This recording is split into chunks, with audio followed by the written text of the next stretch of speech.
Hello, everyone, and welcome to episode 38 of Sold with Updike Pugh. I'm Jeff Updike. And I'm Weston Pugh, and we're here today to talk about all things Dallas real estate. Yes, we are. And I guess kind of one of the things, we've been gone for a week because it was Memorial Day, and it kind of rolled into the next month, and you kind of went ahead and looked into the market to kind of compare and contrast what's been going on right now. Yeah, it's a really active spring market, and one of the things that people always talk about is the median home sales price, and we always see a big blip up from January 1 to right now. Like this year, for example, the median home price went from $239,000 to $275,000, and the median is the number where there are the same number that are above and below that. It's not the average. And those two can vary widely. Like the average sales price on January 1 was $285,000, and then the average sales price on May 30th was $335,000.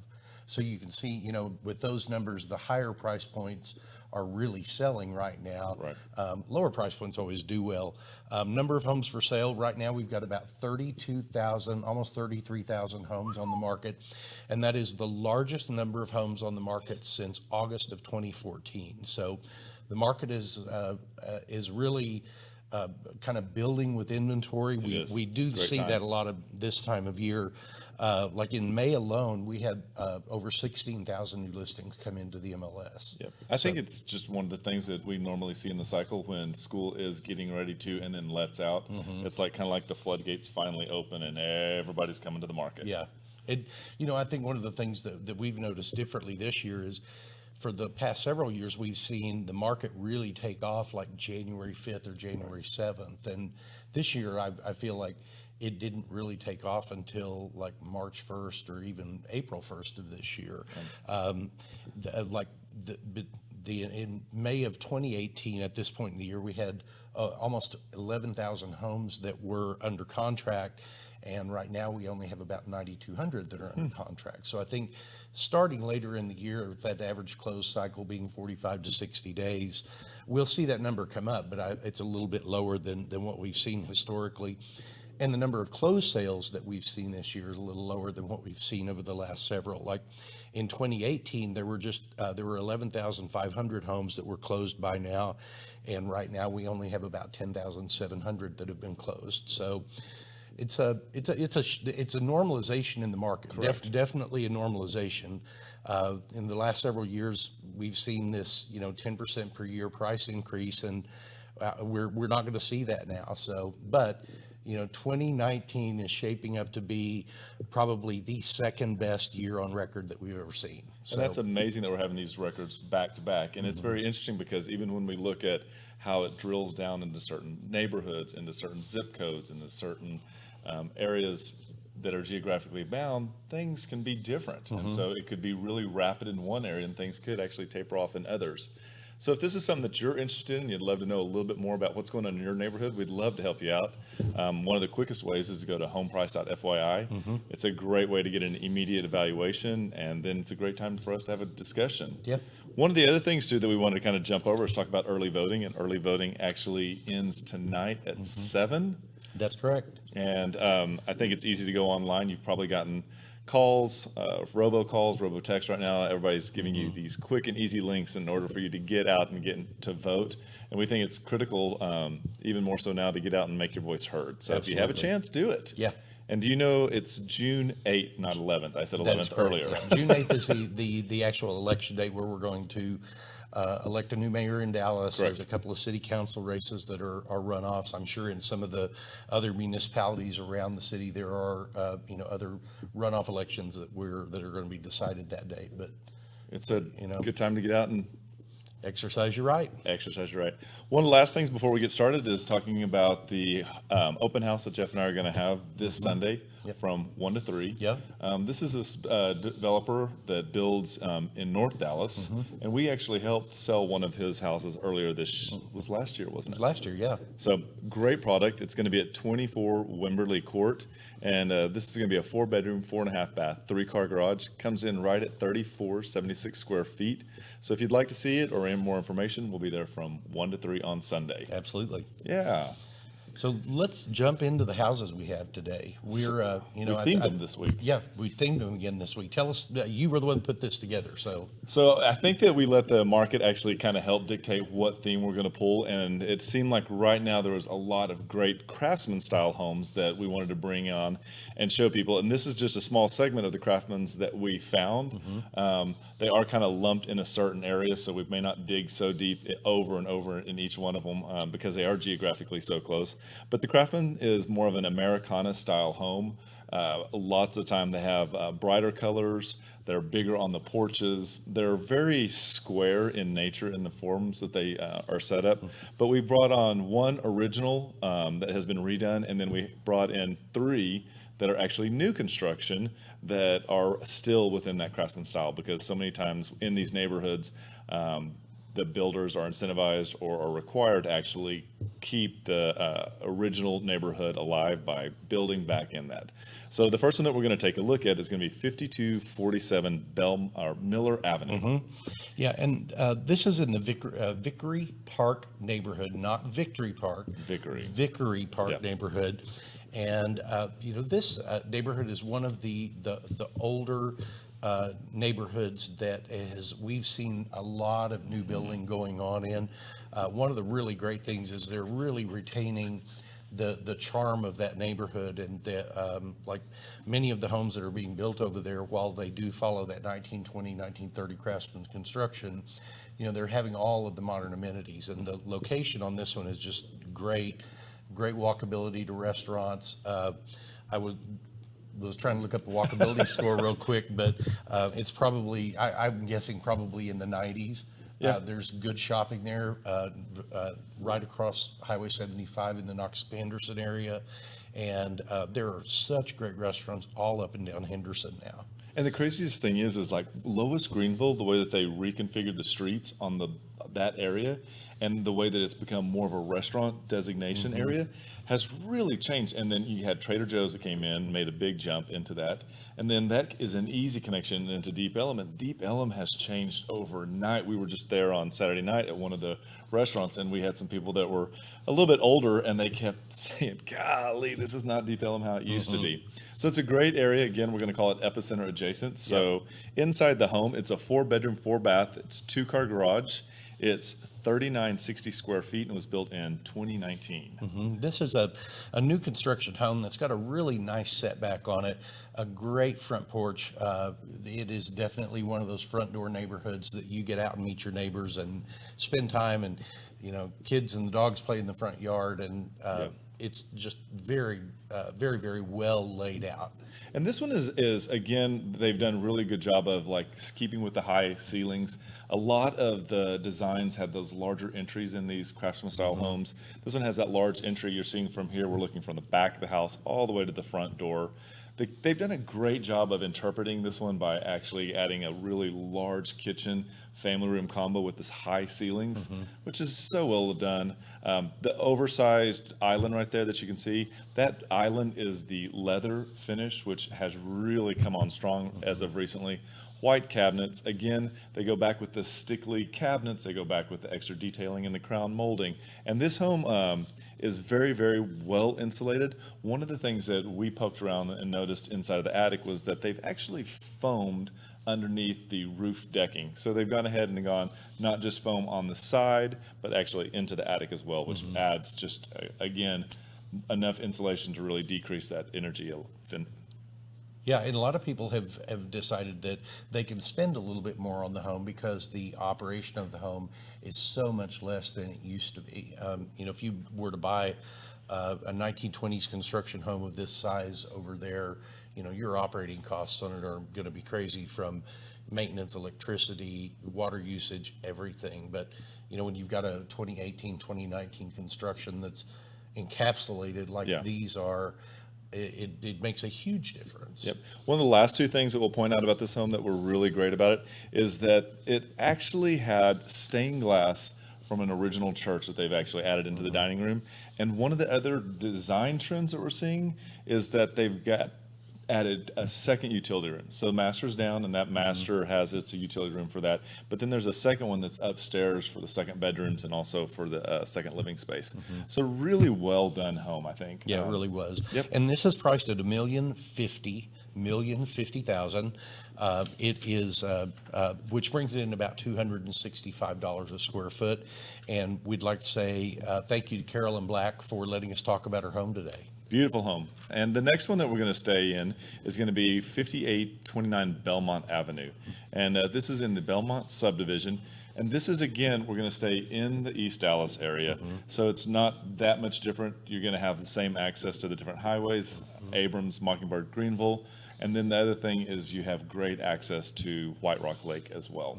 And this neighborhood was once owned by Walter Caruth. When you talk about the Caruth name being in the long, long history of Dallas, it was once owned by their family, and then it was sold to August Belmont Jr., who is Hence the name. one of, if you think about the Belmont Stakes, that was also part of what he did. He was also one of the people that developed the New York City subway, and he began developing this land in the late 1800s and turning it into the subdivision. So that's how we've ended up with the Belmont Edition. Well, the Belmont home is one of a kind. It's a 4-bedroom, 3-bath, 2-car garage. It's 3286 square feet. And this one was built in 1918.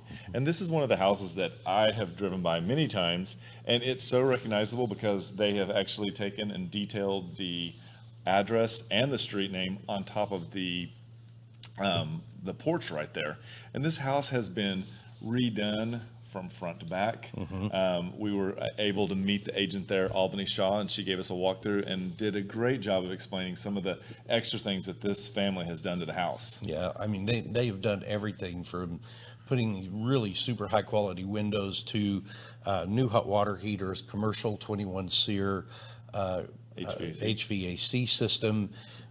It's been done with such meticulous care.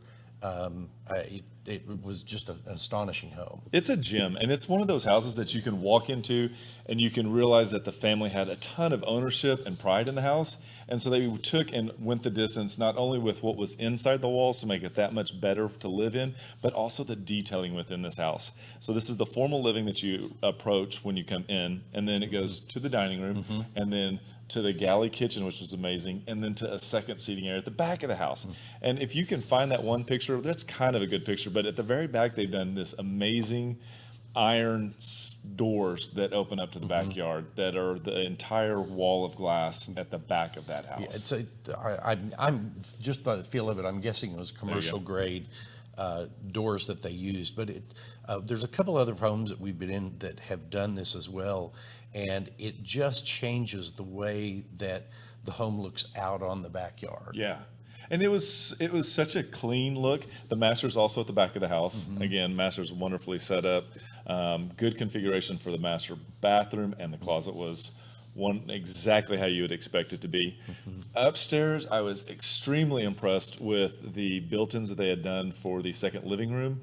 It just had an old plantation, kind of a Ralph Lauren feel, both in the paint color and the way that it was on the walls and on the cabinets themselves.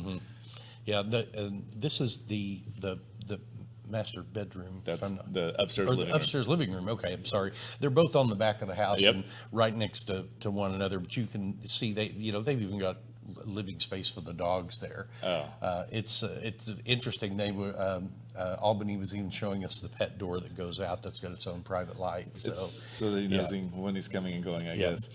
And this one's priced at $995,000, which brings in about $302 a square foot, which is comparable with what a lot of new construction is in that neighborhood.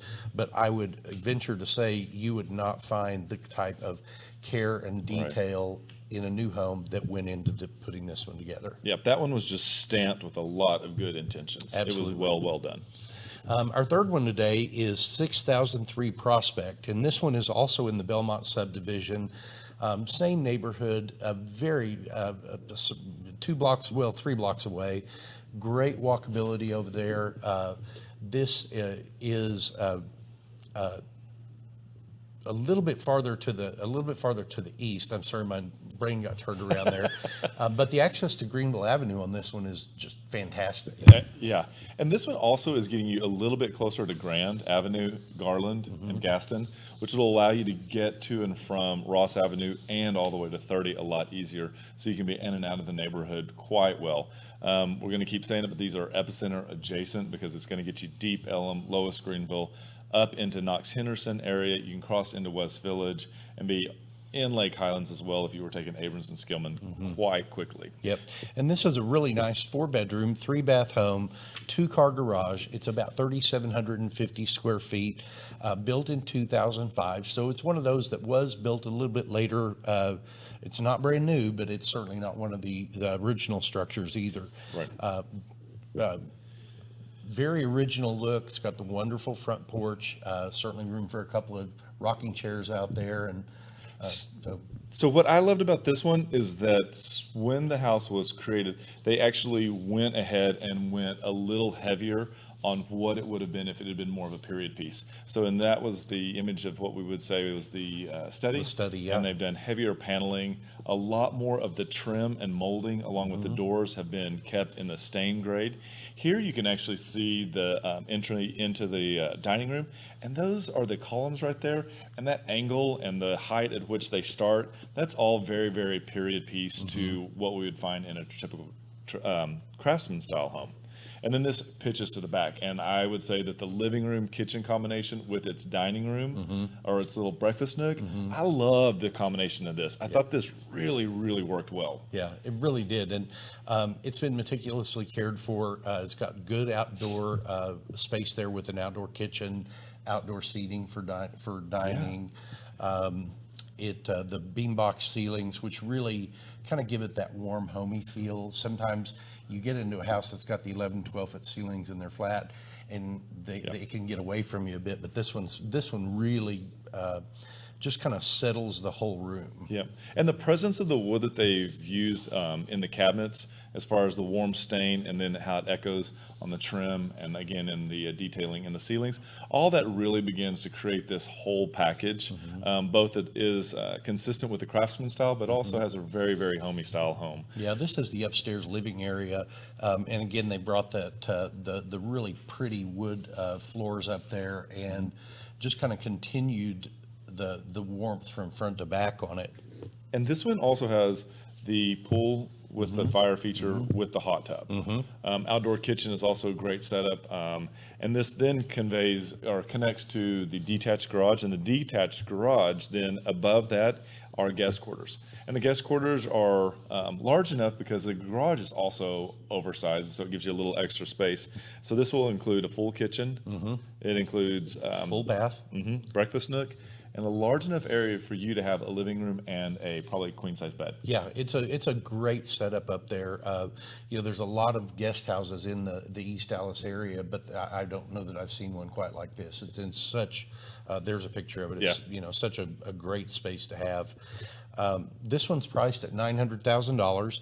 That brings it in about $240 a square foot. And we'd like to say thank you very much to Susan Johnson for letting us talk about her home today. Yep. So if you're looking for a multi-generational home, I just want to throw out this would be a great home for this. If you have questions about any of these homes, we'd love to hear from you, help you answer them, set up. Oh, wait a second. Jumped the gun. We're fine. We've got one more. I'm sorry. 3987 Rochelle Drive. Yeah. This is a home that is over in a neighborhood that is Midway Hollow is really Midway Hollow is a little bit. It's gotten a little bit broader definition to it than it used to have, but it's basically between Marsh and Midway, south of Walnut Hill, and wonderful craftsman style home, brand new construction. This is this builder is EIG Homes, and they are building several homes in that neighborhood right now.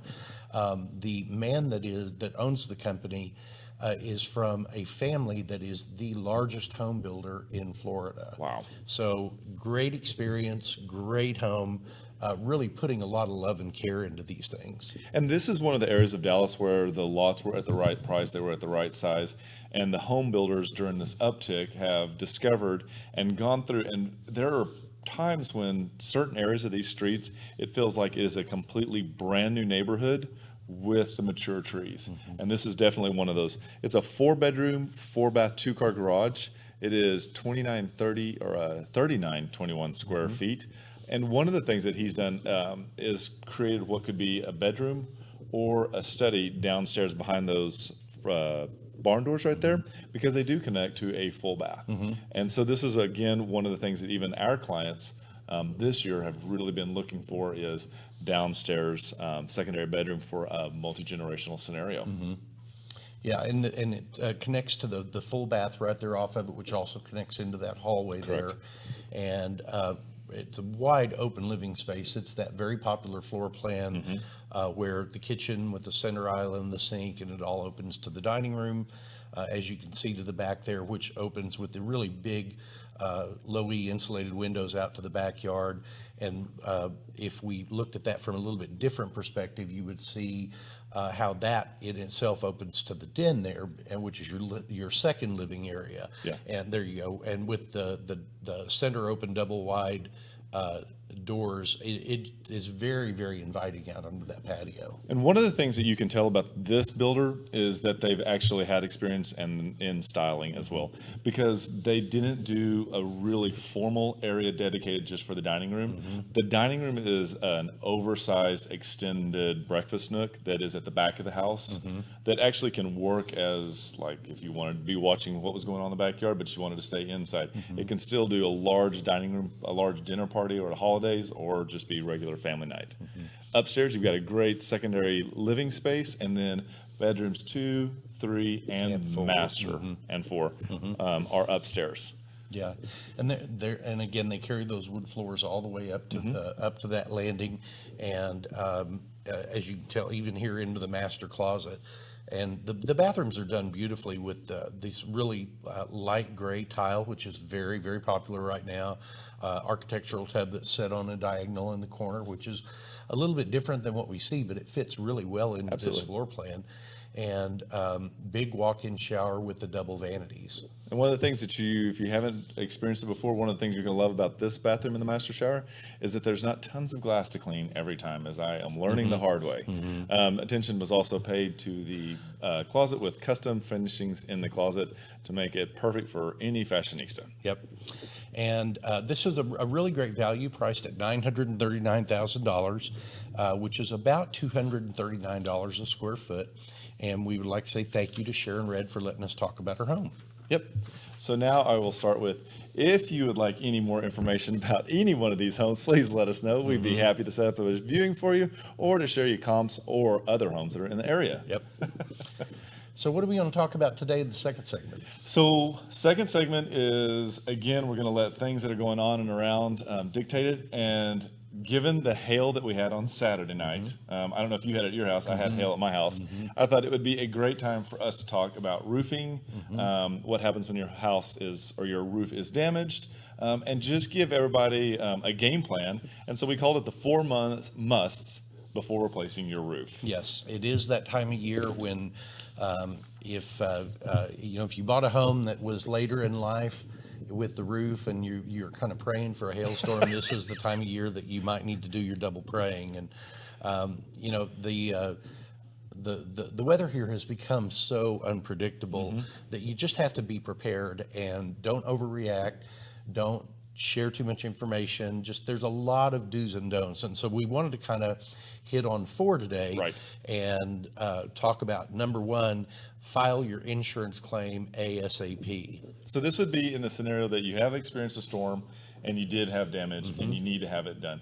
And it is critical that you probably get this done sooner than later.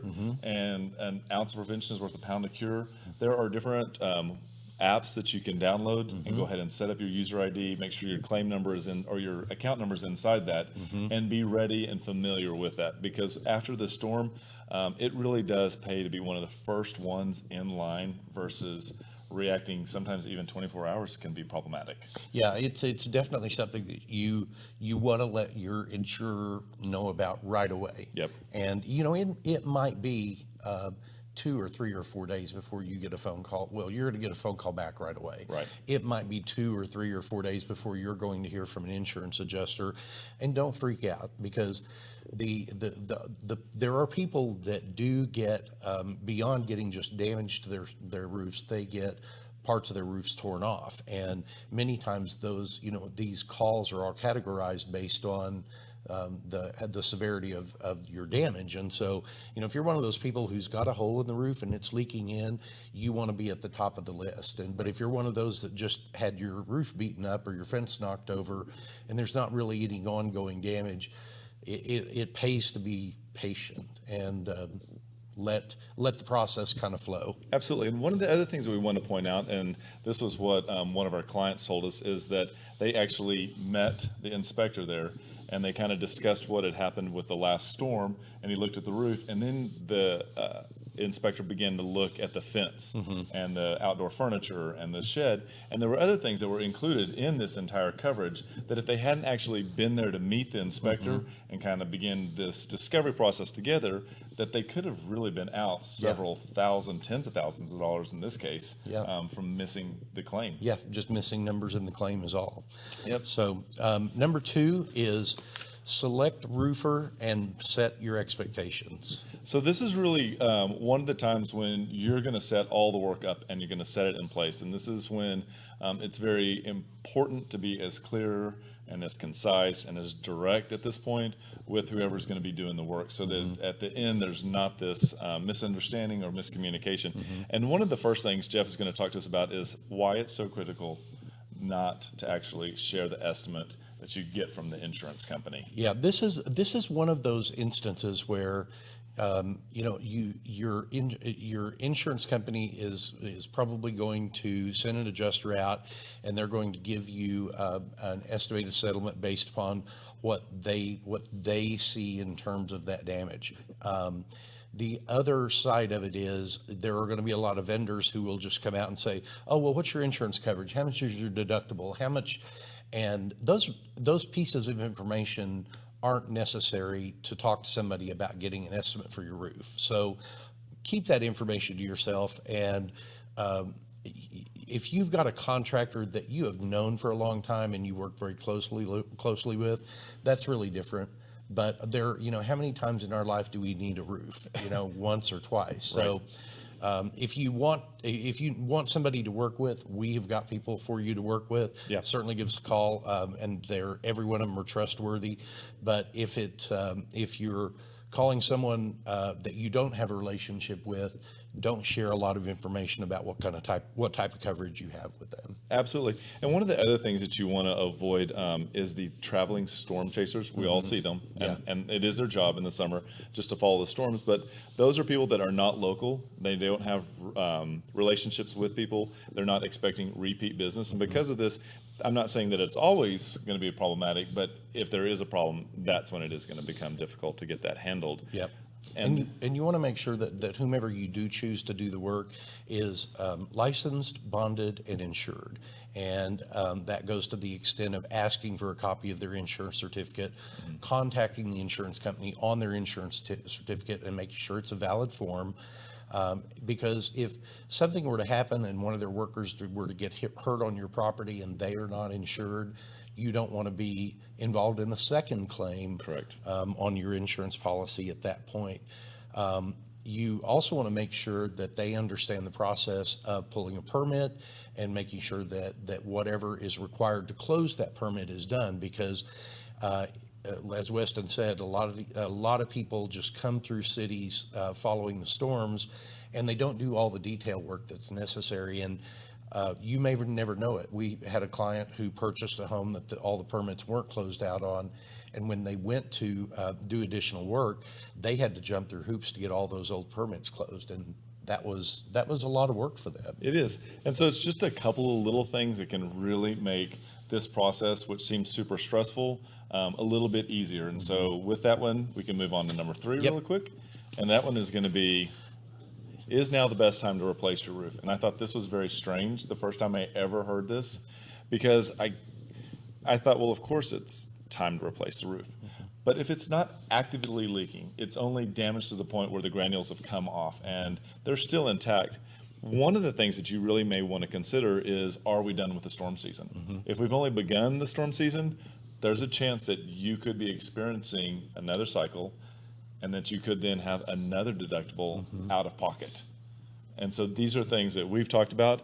The other thing too that we've talked about is the temperature. So if shingles get extremely hot later in the summer, if this happens, they can be damaged just by walking on them. And when that happens, that's probably breaking them down to the equivalent of a storm. And so what we've heard from other roofers is to wait until it's the right time to install, that it's over with the season and that it's outside of the temperature zone that would cause them to be damaged. Yeah, and many times if you're one of those people who just absolutely insists, I want my roof done right now, you're going to pay a premium price for that, because it's supply and demand. There is always a continuous supply of roofing material, a continuous supply of labor, and when there's more demand for that, the cost of both of those are going to go up. If you can choose to wait until a little bit slower period of the season, then those prices might come down. And that is the biggest point, is to know that your estimate from your insurance company isn't going to go anywhere. Yep. Visit with them and find out how long it's good for, and then from there work backwards and make sure that it is the best time and that you don't need to make additional payments if it happened again. Yep. And the last thing that we wanted to talk to you about is what type of shingles should you choose? And this is really important because this could be one of those times when you could make a change to the color. You could make a change to whether they're a 3-tab, an architectural, which you'd be surprised. We just learned the other day the difference between the pricing isn't always as great as what you think, but it can make one of those differences when someone comes to your house when you sell it in 5 years, that it has a different look to it. And this is also a great time, and we wanted to bring this up because Jeff has firsthand experience with this when he actually changed to a metal roof. And it was a huge deal for you. Yeah, one of the big differences is, well, you've got a lot really. Number one, the big difference is the cost of your insurance is going to go down. I think I have about a 30% discount in my insurance because I have a metal roof, and I have, because they're I'm not going to say indestructible, but they're less likely to be damaged in a hailstorm. The insurance companies see that risk is so much smaller for them, so they're willing to share some of that cost savings with you. Yep. And today they've come out with so many different types of shingles. So there's metal roofs that look like a type of shingle. There are metals that are standing seam like what you have. And there are different combinations, whether you wanted a tile, cement, everything is slate. Yeah. There are even solar panel tiles now. It would be great. That maybe we'll have to do a little more digging on, have someone present on that. I'd love to hear about those. Yeah, they were, a lot of people talk about that those were developed by Elon Musk just recently, and they weren't. They were actually developed in the early 1990s, but it's just recently that everybody's really become more aware of the energy efficiency and the need for energy sources other than fossil fuels, and so So this is a good way for us to say, if you know anybody that's in the solar shingle business that would like to come on the show, we'd love to hear from them. Absolutely. Well, I think that is the fourth and final that we had tip for you today. If this was helpful, if you've got other things, we'd love to hear from you. But this is pretty much the wrap. Yeah, and I thought pretty good show today. I liked it. So we just want to say thank you so much for tuning in with us today. Lots of ways to reach out to us. Obviously, you're on a Facebook page. Click that little like button up there. Follow us on Instagram. We try to keep pictures going out there showing you kind of what's going on in our world, homes that we have for sale, different events that are there. Go to our website, updikepugh.com. Lots of detail about buying and selling your home there. You can also set up home searches that with homeprice.fyi, you can get an instant value on your home just by putting in your address, a couple of other pieces of information. Always reach out to us in the traditional way. Our phone number, 214-377-2223. We would love to talk to you. And remember, we want to be your realtors for life.